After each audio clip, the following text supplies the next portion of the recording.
नमस्कार विद्यार्थी मित्रांनो, आजच्या व्हिडिओमध्ये आपण मॅथ्स 1 चा लेसन नंबर 5 प्रोबॅबिलिटी स्टार्ट करणार आहोत। बघा, लेसनच्या सुरुवातीलाच तुम्हाला एक कन्व्हर्सेशन यामध्ये दिलेला आहे। एका वर्गामध्ये एक बॉक्स ठेवलेला आहे टीचरनी। त्या बॉक्समध्ये त्यांनी काही चिट्स ठेवलेले आहेत। त्या चिट्सवरती त्यांनी काही प्लांट्सची नावे लिहिलेली आहेत। त्या वर्गामध्ये जेवढी मुलं आहेत तेवढ्याच चिट्स त्या बॉक्समध्ये आहेत आणि प्रत्येक चिटवरती वेगवेगळ्या प्लांट्सची नावे लिहिलेली आहेत। त्या टीचरनी त्यांना सांगितलेलं आहे की तुम्ही एक रांग बनवा आणि रांगेप्रमाणे एकेकाने येऊन ती चिठ्ठी उचला। जोपर्यंत शेवटचा विद्यार्थी चिठ्ठी उचलणार नाही तोपर्यंत कोणीही चिठ्ठी उघडून पाहायची नाही। आणि किती विद्यार्थ्यांना किंवा कोणत्या विद्यार्थ्याला बेसिल प्लांटच्या नावाची चिठ्ठी येते ते आपण पाहायचंय। आता त्या वर्गातली एक मुलगी म्हणते, अरुणा नावाची, sir I am the first one in a line, की मी रांगेमध्ये सुरुवातीला उभी आहे। But I do not want to pick a chit first, परंतु मी काही पहिल्यांदा चिठ्ठी उचलणार नाही। As the possibility of getting Basil chit from all the chits is very low, कारण मी जर सुरुवातीला चिठ्ठी उचलली तर मला बेसिल नावाची चिट येण्याचे चान्सेस खूप कमी मिळतील, कारण मी पहिल्याच ह्याला उभी आहे, पहिलाच नंबर माझा आहे। सो मी काही पहिल्यांदा चिठ्ठी उचलणार नाही। ओके, देन झरीना नावाची मुलगी म्हणते, sir I am the last student in the row, की सर मी तर रांगेमध्ये सगळ्यात शेवटी उभी आहे। I do not want to pick the chit at last as the chit containing the name Basil will most likely be picked up by someone else before my turn. ती काय म्हणते की मी सुद्धा सगळ्यात शेवट उभी आहे रांगेमध्ये, मी सुद्धा चिठ्ठी उचलणार नाही, कारण माझ्या अगोदर बरेच विद्यार्थी आहेत आणि त्यातल्या कोणालाही बेसिल नावाची चिट मिळू शकते। सो माझ्यापर्यंत काही ती चिट येईल असं मला वाटत नाही। बघा, ह्या दोघी जणी जे त्यांच्या भावना व्यक्त करता आहेत त्यालाच आपण काय म्हणतो, पॉसिबिलिटी, की असं होऊ शकतं, यालाच आपण काय म्हणतो, पॉसिबिलिटी असं म्हणतो।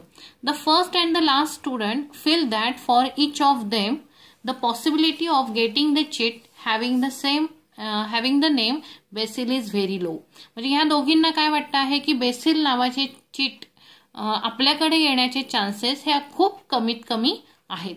The above conversation indicates the thinking of less or more possibility, यावरून आपल्याला काय समजतं की कमीत कमी किंवा जास्तीत जास्त पॉसिबिलिटी किंवा शक्यता आपण कशा वर्तवतो हे त्यांच्या बोलण्यातून आपल्याला दिसून येतं। We use the following words to express the possibility in our daily conversation. बघा, आपल्या डेली कन्व्हर्सेशन मध्ये आपण हे वर्ड्स नेहमीच वापरत असतो, जसं प्रोबॅबल, sure, may be, nearly, impossible, 50-50 यासारखे वर्ड्स आपण शक्यता दर्शवण्यासाठी वापरत असतो किंवा संभावना दाखवण्यासाठी आपण वापरत असतो। बघा, खाली सेंटेन्स दिले, read the following statements regarding prediction. Prediction म्हणजे भविष्य वर्तवण्यासाठी खाली काही स्टेटमेंट दिलेली आहेत। Possibilities for the future.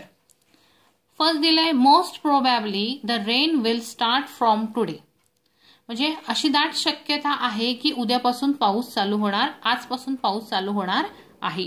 Probably म्हणजे काय, शक्यता, इथे शक्यता दर्शवलेली आहे। The inflation is likely to rise, म्हणजे महागाई वाढण्याची शक्यता आहे, असं वाटतंय की आता महागाई वाढेल बुवा। It is impossible to defeat Indian cricket team in the next match, next match मध्ये इंडियन क्रिकेट टीमला डिफीट करणं म्हणजे हरवणं हे अशक्य आहे, इम्पॉसिबल आहे। या ठिकाणी सुद्धा शक्यता वर्तवलेली आहे। I will surely get first class, की बहुतेक मला शुअरली म्हणजे असं मी खात्रीने सांगते की मला फर्स्ट क्लास मिळू शकतो। There is no possibility of polio infection if a child is given the polio vaccine in time, जर एखाद्या मुलाला पोलिओ व्हॅक्सिन वेळेवर दिलं गेलं असेल तर त्याला पोलिओ इन्फेक्शन होण्याची शक्यता नसते, पॉसिबिलिटी नसते। थोडक्यात प्रोबॅबिलिटी याचा अर्थ काय आहे तर शक्यता, पॉसिबिलिटी असं आपण त्याला म्हणतो, मराठीत आपण त्याला संभावना असं म्हणतो, की इतके टक्के ही गोष्ट घडण्याची संभावना आहे, 50% अशी संभावना वाटते की ही गोष्ट घडू शकते, त्याला प्रोबॅबिलिटी, पॉसिबिलिटी असं म्हटलं जातं। देन बघा, पेज नंबर 114 नेक्स्ट पेजवरती दिलेला आहे तुम्हाला. The adjoining picture shows a toss before a cricket match. What are the possibilities. इथे क्रिकेट मॅचच्या 2 टीमचे 2 कॅप्टन्स उभे आहेत आणि त्यांना एक टॉस उडवायचा आहे, कॉइन उडवायचा आहे. तर त्यांच्या किती पॉसिबिलिटीज असतील बघा. कॉइन जे असतं त्या कॉइनवरती एक बाजू हेडची असते, एक बाजू टेलची असते. म्हणजे इथे किती पॉसिबिलिटीज येतील तर एक तर हेड येईल किंवा एक तर टेल येईल. So here there are 2 possibilities. किती पॉसिबिलिटीज झाल्यात? 1 आणि 2 पॉसिबिलिटीज या ठिकाणी येऊ शकतात. बघा त्यानंतर खाली ऍक्टिव्हिटी दिलेली. ऍक्टिव्हिटी 1 दिलेली आहे. Let each student in the class toss a coin once. बघा एका विद्यार्थ्याने एक कॉइन टॉस केलं. What will you get. तर त्या ठिकाणी काय पॉसिबिलिटी येतील म्हणजे एकतर हेड येईल किंवा एकतर टेल येईल. एकाच वेळेला हेड आणि टेल येणार नाही. म्हणजे एका विद्यार्थ्याने जर एक कॉइन टॉस केलं तर पॉसिबिलिटी काय असतील? पॉसिबिलिटी 2 असतील, पण त्यापैकी एकच पॉसिबिलिटी एका वेळेला घडू शकते. म्हणजे एकतर हेड येऊ शकतं किंवा एकतर टेल येऊ शकतं. नंबर ऑफ स्टुडंट दिलेला आहे. समजा आपण वर्गामध्ये ऍक्टिव्हिटी घेतली आणि त्या ठिकाणी आपण 10 मुलांमध्ये ही ऍक्टिव्हिटी घेतली तर त्यापैकी किती 5 मुलांना हेड येईल आणि 5 मुलांना टेल येईल असं आपण ऍक्टिव्हिटी इथे पूर्ण करू शकतो. देन सेकंड ऍक्टिव्हिटी दिलेली आहे. Ask each student to toss the same coin twice. प्रत्येक विद्यार्थ्याला तेच कॉइन 2दा जर आपण टॉस करायला सांगितलं तर किती पॉसिबिलिटी मिळतील आपल्याला. बघा 2 कॉइन्स असतील तर 2 कॉइन्समध्ये 2दा हेड येऊ शकतं किंवा 2दा टेल येऊ शकतं. त्यानंतर एकदा हेड एकदा टेल येऊ शकतं किंवा एकदा टेल आणि एकदा हेड येऊ शकतं. अशा एकूण 4 पॉसिबिलिटीज आपल्याला मिळू शकतात. मग जेवढे नंबर ऑफ स्टुडंट्स असतील त्यापैकी हेड जितक्यांना आला असेल तो नंबर इथे लिहायचा. हेड आणि टेल ज्यांना आला असेल तिथे हा नंबर लिहायचा. याप्रमाणे ही ऍक्टिव्हिटी पूर्ण करायची. थोडक्यात बघा जर एक कॉइन असेल तर 2 पॉसिबिलिटीज असतात आणि 2 कॉइन्स असतील 2 कॉइन्स आपण टॉस केले तर त्या ठिकाणी आपल्याला 4 पॉसिबिलिटीज मिळू शकतात. थर्ड ऍक्टिव्हिटी दिलेली आहे. नाउ थ्रो अ डाय वन्स. डाय तुम्हाला माहिती असेल सापशिडी खेळण्यासाठी आपण वापरतो डाय. तो डाय त्या डायवरती 1 2 3 4 5 6 असे 6 नंबर्स लिहिलेले असतात. डॉट शेपमध्ये त्यांनी दाखवलेले असतात. What are the different possibilities of getting dots on the upper face. मग आपण ते डाय प्ले केल्यानंतर त्याची जी अपसाइड आहे अपसाइडला यापैकी कोणते नंबर येऊ शकतील तर अशा किती पॉसिबिलिटीज आहेत तर त्या डायवरती 6 नंबर्स असतात. सो त्या ठिकाणी 6 पॉसिबिलिटीज अशा येऊ शकतात की 1 येऊ शकतो, 2 येऊ शकतो, 3 येऊ शकतो, 4 येऊ शकतो, 5 येऊ शकतो किंवा 6 येऊ शकतो. अशा 6 पॉसिबिलिटीज त्या ठिकाणी असू शकतात. Each of this is a possible result of throwing a die. या ठिकाणी 6 पॉसिबिलिटीज येऊ शकणार आहेत. आता बघा या ठिकाणी प्रत्येक पॉसिबिलिटी किती वेळेला येण्याची शक्यता आहे तर इथे टोटल पॉसिबिलिटी किती झाल्या 6. मग 6 पैकी 1 आला तर याचा चान्स किती आहे 1 येण्याचा चान्स किती आहे तर 1/6 टाइम्स. इतक्या वेळेला हा 1 येऊ शकतो. हा 2 आहे 2 येण्याचे चान्सेस किती आहेत तर हे सुद्धा 1/6 आहे कारण हा एक पॉसिबिलिटी आहे. किती पॉसिबिलिटींपैकी तर 6 पॉसिबिलिटींपैकी. सो 1/6. या ठिकाणी सुद्धा 1/6 चान्स आहे 3 येण्याचा. 1/6 चान्स आहे 4 येण्याचा. 1/6 चान्स आहे 5 येण्याचा आणि 1/6 चान्स आहे 6 येण्याचा. हे लक्षात ठेवायचे. म्हणजे चान्सेस 1 किती वेळेला येऊ शकतो तर 1 वेळेला येऊ शकतो कारण टोटल 6 आहेत. 6 पैकी 1 हा एकदा येऊ शकतो. 6 पैकी 2 हा एकदा येऊ शकतो.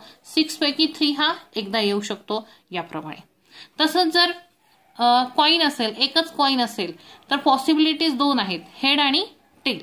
पण मग हेड किती वेळेला येऊ शकतो टोटल पॉसिबिलिटीज 2 आहेत तर मग त्यातला हेड किती येऊ शकतो तर 1/2 हाफ टाइम येऊ शकतो आणि टेल सुद्धा हाफ टाइम येऊ शकतो. दोन्ही मिळून केलं तर एक कॉइन आपल्याला मिळणार आहे. देन नेक्स्ट टॉपिक आहे रॅन्डम एक्सपेरिमेंट. बघा the experiment in which all possible results are known in advance, but none of them can be predicted with certainty, and there is equal possibility for each result is known as a random experiment. तर थोडक्यात random experiment म्हणजे काय? The experiment in which all possible results are known, की ज्या एक्सपेरिमेंटमध्ये आपल्याला already आधीच result माहीत असतो. म्हणजे समजा आपण एक कॉइन टॉस केलं तर आपल्याला हेड किंवा टेल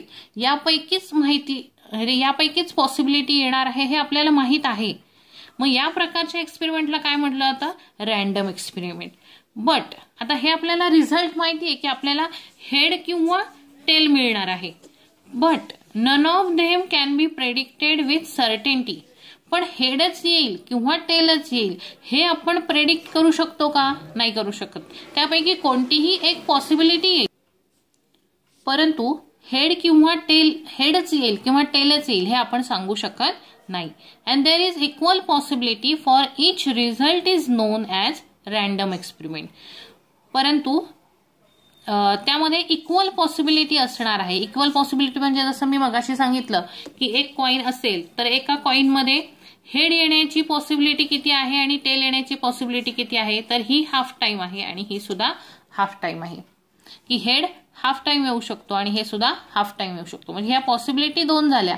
दोन पैकी हेड एकदा येऊ शकतं आणि दोन पैकी टेल एकदा येऊ शकतं. ह्याला काय म्हणायचं आहे? इक्वल पॉसिबिलिटी, की इक्वल चान्सेस आहेत हेड येण्यासाठी आणि टेल येण्यासाठी. म्हणजे ज्या एक्सपेरिमेंटमध्ये आपल्याला रिझल्ट माहीत असतो त्याला आपण रॅन्डम एक्सपेरिमेंट असं म्हणतो. पण तो रिझल्ट आपण प्रेडिक्ट करू शकत नाही. त्याच्या पॉसिबिलिटी आपल्याला माहिती असतात की ह्याच्या एवढ्या पॉसिबिलिटी आहेत आणि त्यापैकी एक काहीतरी येणार आहे. या प्रकारच्या एक्सपेरिमेंटला काय म्हणायचं आहे? Random experiment. The experiment in which all possible results are known in advance, but none of them can be predicted with certainty, and there is equal possibility for each result is known as random experiment. बघा इथे examples दिलेले आहेत. Tossing a coin, throwing a die, picking a card from a set of cards bearing numbers from 1 to 50, picking a card from a pack of well shuffled playing cards etcetera. बघा next page वरती त्यांनी त्याच examples आपल्याला explanation दिलेलं आहे. या ठिकाणी outcomes दिलेले आहेत. बघा result of a random experiment is non as a outcomes. Random experiment मधून मिळणारा जो रिझल्ट आहे त्याला आपण आउटकम असं म्हणतो. मग फर्स्ट एक्झाम्पल दिलंय in a random experiment of tossing a coin. एक कॉइन टॉस केलेला आहे. There are only 2 outcomes. मग त्या ठिकाणी किती आउटकम्स मिळणार आहेत आपल्याला? तर आपल्याला 2 आउटकम्स मिळणार आहेत. एक तर हेड किंवा टेल. ओके. आणि ह्यांची पॉसिबिलिटी काय असणार आहे? सेम असणार आहे. 2 आउटकम्स आले म्हणजे हेड येण्याची शक्यता हाफ, 2 पैकी 1, आणि टेल येण्याची शक्यता परत 2 पैकी 1 असणार आहे. In a random experiment of throwing a die. बघा एक डाय आपण थ्रो केलेला आहे किंवा प्ले केलेला आहे. There are 6 outcomes. त्या ठिकाणी किती आउटकम्स आपल्याला मिळू शकतात? तर 6 आउटकम्स मिळू शकतात. कारण डाय वरती 1, 2, 3, 4, 5, 6 याप्रमाणे नंबर्स असतात. According to the number of dots on the 6 faces of the die. मग यापैकी आपल्याला इथे 6 आउटकम्स मिळू शकतात आणि प्रत्येक आउटकम्स येण्याची पॉसिबिलिटी किती असणार आहे? तर 1/6 इतकी पॉसिबिलिटी प्रत्येक ह्याची असणार आहे. कारण हे टोटल आउटकम्स किती झाले? 6 झाले आणि ह्याच्यातला प्रत्येक नंबर हा सेपरेट आहे म्हणून 1/6 पॉसिबिलिटीज त्या ठिकाणी असू शकतात. म्हणजे इक्वल पॉसिबिलिटीज किती असतील? तर 1/6 प्रत्येक आउटकम येण्यासाठीच्या. In a random experiment of picking a card. बघा थर्ड एक्झाम्पल आहे of picking a card bearing numbers from 1 to 50. बघा काय कार्ड तयार केलेले आहेत. प्रत्येक कार्डवरती 1 to 50 असे नंबर्स लिहिलेले आहेत. सेपरेट कार्ड्स आहेत. तर या ठिकाणी आपल्याला कोणतंही एक कार्ड काढायचं आहे. मग किती आउटकम्स असे येतील? तर आता 1 to 50 कार्ड्स आहेत. मग प्रत्येक वेळेला काढताना आपल्याला किती आपण काढू शकतो कार्ड्स, तर त्या ठिकाणी 50 कार्ड्स आपण काढू शकतो. सो त्या ठिकाणी आउटकम्स किती येणार आहेत, तर 50 आउटकम्स येणार आहेत. देन फोर्थ एक्झाम्पल दिलंय बघा. अ card is drawn randomly from a pack of well shuffled playing cards. बघा एक पत्त्यांचा कॅट आहे, त्या पत्त्यांच्या कॅटमध्ये एकूण 52 कार्ड्स असतात. There are 52 cards in a pack as shown in below. Total cards 52. आता त्यापैकी सगळे एकसारखे असतात का, नाही. त्याच्यात प्रकार आहेत. 26 रेड कार्ड्स असतात आणि 26 ब्लॅक कार्ड्स असतात. आता 26 रेड्स मध्ये परत 2 प्रकार येतात. त्यातले 13 हार्ट कार्ड्स असतात आणि 13 डायमंड कार्ड्स असतात. आणि ब्लॅक कार्ड्स मध्ये 13 क्लब कार्ड्स असतात आणि 13 स्पेड कार्ड्स असतात. आता या 13 मधलं परत डिव्हिजन कसं केलेलं आहे, तर in a pack of playing cards there are 4 sets namely. आता यामध्ये 4 सेट्स आहेत, जसं आपण वरती बघितलं आहे तक्त्यामध्ये. हार्ट, डायमंड, क्लब आणि स्पेड ही त्यांची चित्र इथे दाखवलेली आहेत. In each set there are 13 cards. ह्या प्रत्येक सेटमध्ये 13 कार्ड्स तुम्हाला पाहायला मिळतील.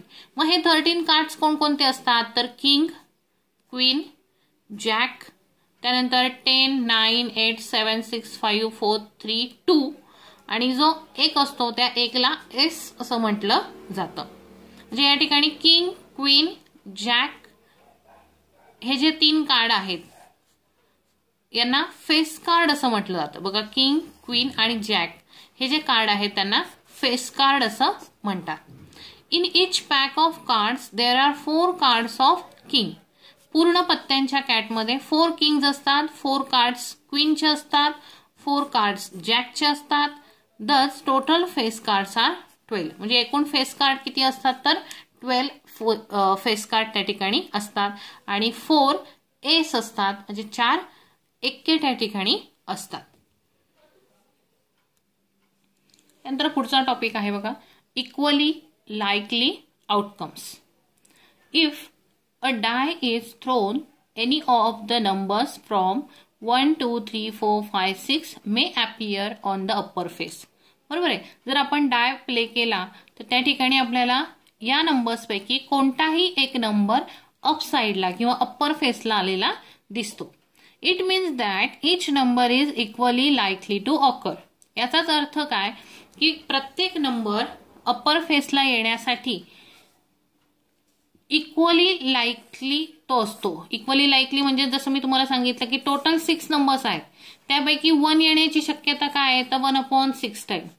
2 येण्याची शक्यता 1/6 टाइम. 3 येण्याची शक्यता 1/6 टाइम. 4 येण्याची शक्यता 1/6 टाइम. 5 येण्याची शक्यता 1/6 टाइम. 6 येण्याची शक्यता 1/6 टाइम. यालाच काय म्हणायचंय, इक्वली लाईकली टू ऑकर. की अप्पर फेसला तो नंबर किती वेळेला येऊ शकतो, तर 1/6 टाइम्स तो येऊ शकतो. However, if a die is so firm that a particular face come up most often, then that die is biased. बघा कधी कधी एखादा डाय असा बनवला गेला असेल की त्या ठिकाणी एकच नंबर वारंवार येईल की 4 मला हवाय जास्तीत जास्त वेळेला, तर मी प्रत्येक वेळेला टाकल्यानंतर मोस्ट ऑफ 4च येईल. अशा प्रकारे जर तो डायस बनवला गेला असेल तर त्याला बायस्ड असं म्हटलं जातं. बायस याचा अर्थ काय, पक्षपात करणारा. की त्या ठिकाणी तो जो खेळ असेल तो खेळ योग्य पद्धतीने होणार नाहीत, की त्या ठिकाणी पक्षपात केला जाईल. In this case the outcomes are not likely to occur equally. की या केसमध्ये जे आउटकम्स येणार आहेत ते not likely to occur equally, की ते समान पद्धतीने येणार नाहीत. जसं इथे हा प्रत्येक नंबर 1/6 टाइम्सच येऊ शकतो, तसं त्या बायस डायस मध्ये येणार नाही, कारण तो पक्षपात केलेला किंवा तशा पद्धतीने बनवलेला तो डायस असणार आहे. सो अशा प्रकारचा डायस वापरला जाणार नाही. Here we assume that objects use for random experiment are fair or unbiased. याचाच अर्थ काय की रॅन्डम एक्सपेरिमेंट मध्ये वापरले जाणाऱ्या ज्या वस्तू आहेत त्या फेअर आणि अनबायस्ड असल्या पाहिजेत, की त्या वस्तू चांगल्या आणि पक्षपात न केलेल्या वापरल्या गेल्या पाहिजेत. A given number of outcomes are said to be equally likely if none of them occurs in preference to others. For example बघा, if a coin is tossed possibility of getting head or tail are equal. जेव्हा आपण एखादा coin toss करतो तेव्हा त्याच्या head येण्याचं आणि tail येण्याच्या पॉसिबिलिटीज ह्या सारख्याच असतात. त्या किती असतात तर हाफ हाफ असतात. A die having numbers from 1 to 6 on its different faces is throw. Check the possibility of getting one of the numbers. Here all the outcomes are equally likely. जसं मी मगाशी सांगितलंय 1/6 या प्रमाणामध्ये ते नंबर्स येऊ शकतात. Okay. Then याच्यामध्ये आपल्याला बघायचं आहे प्रॅक्टिस सेट 5.1. बघा 5.1 आपण ओरली घेणार आहोत. मी ओरली उत्तर सांगणार आहे, तुम्ही ती लिहून घ्या. फर्स्ट क्वेश्चन आहे how many possibilities are there in each of the following. इथे किती पॉसिबिलिटी येऊ शकतात ते आपल्याला लिहायचं आहे. बघा फर्स्ट आहे Vanita knows the following sites in Maharashtra. She is planning to visit one of them in her summer vacation. वनिताला महाराष्ट्रातल्या या काही साइट्स माहिती आहेत आणि ती या साइट्सना समर वेकेशन मध्ये व्हिजिट द्यायची तिचं प्लॅनिंग आहे. मग अशा कोणत्या साइट्स आहेत तर अजिंठा, महाबळेश्वर, लोणार सरोवर, ताडोबा वाईल्ड लाईफ सँच्युरी, आंबोली, रायगड, माथेरान आणि आनंदवन. किती झाले आपण मोजूया. 1 2 3 4 5 6 7. 1 2 3 4 5 6 7 8 पॉसिबिलिटीज या ठिकाणी आहेत. याचा आन्सर कसा आपल्याला लिहिता येईल. There are 8 places to visit. So there are 8 possibilities for Vanita to choose a place. Okay, याप्रमाणे आन्सर लिहायचं आहे. Then second आहे any day of a week is to be selected randomly.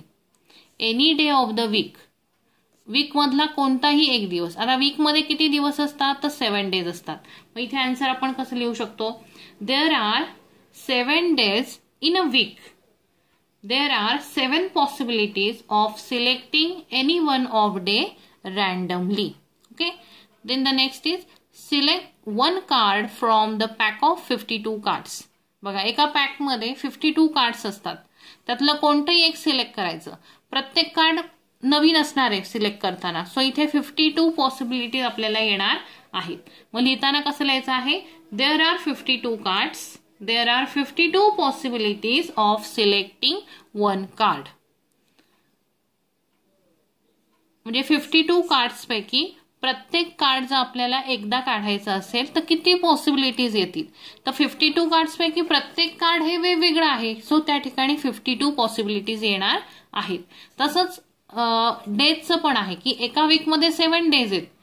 मग एनी डे म्हटलं तर प्रत्येक day हा वेगवेगळा आहे म्हणून 7 days आहेत म्हणून त्या ठिकाणी 7 पॉसिबिलिटीज होणार आहेत. देन लास्ट वन आहे one number from 10 to 20 is written on each card. Select one card randomly. बघा one number from 10 to 20. 10 to 20 मधला प्रत्येक नंबर एका कार्डवर लिहिला आणि त्यातलं एक एक कार्ड जर आपण सिलेक्ट करत गेलो तर आपल्याकडे किती पॉसिबिलिटीज होतील. आपल्याकडे किती कार्ड जमा होतील. बघा 10 to 20 मध्ये किती नंबर्स येतात.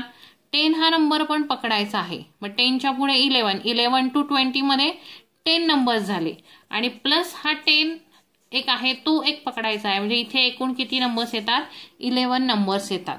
म्हणजेच या ठिकाणी 11 पॉसिबिलिटीज तयार होतात. कसं लिहिणार याचा आन्सर तर there are 11 numbers from 10 to 20 written on each card. Therefore, there are 11 possibilities of selecting one card randomly. Okay. या प्रकारे आपला हा व्हिडिओ इथे पूर्ण होईल. प्रॅक्टिस सेट 5.1 पूर्ण होईल. व्हिडिओ आवडला असेल तर व्हिडिओला लाईक करा, शेअर करा आणि सबस्क्राईब करा. नेक्स्ट व्हिडिओमध्ये आपण प्रॅक्टिस सेट 5.2 पाहूया. ओके.